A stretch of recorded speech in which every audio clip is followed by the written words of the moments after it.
Welcome to NC Spin Perspectives, opinions from thought leaders in North Carolina. Today we're with Harvey Schmitt, the President and CEO of the Greater Raleigh Chamber of Commerce.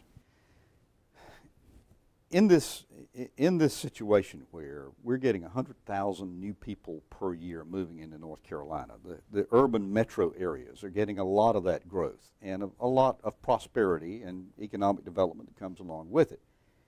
We are also creating two North Carolinas. The rural part of our state is suffering because of decline in population and other amenities. Speak to that and how that impacts you in the Greater Raleigh area.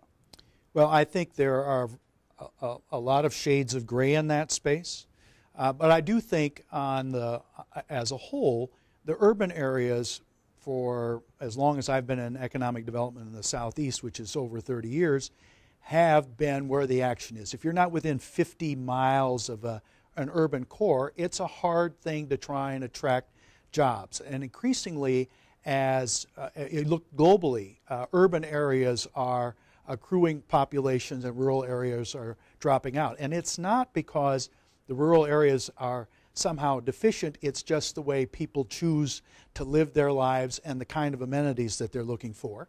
And it's hard to get a corporation to choose a rural location to create jobs when the workforce may be that you have to bring in may not be interested in that kind of lifestyle. That's what's driving this conversation.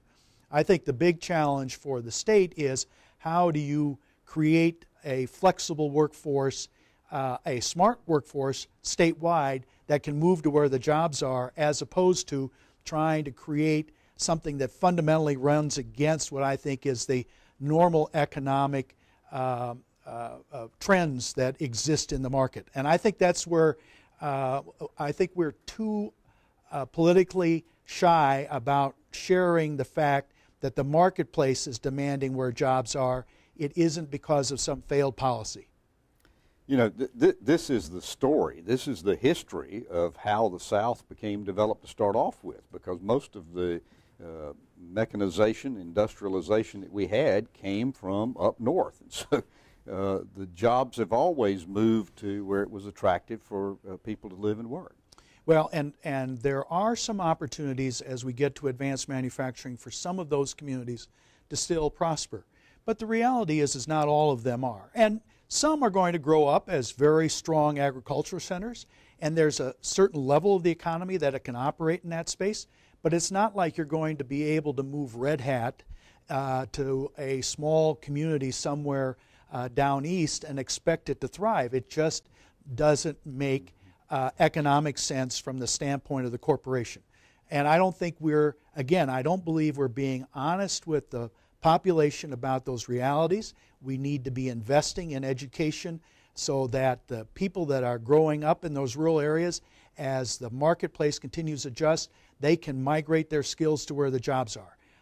I grew up on a farm. I grew up in a small rural area. There weren't any opportunities for me. I moved on. And the reality is that's what's happening. I think we're trying to create an environment where we somehow think we can turn back the hands of time, and I don't think that's a logical or a practical thing to do. Harvey, thank you for being on NC Spin Perspectives.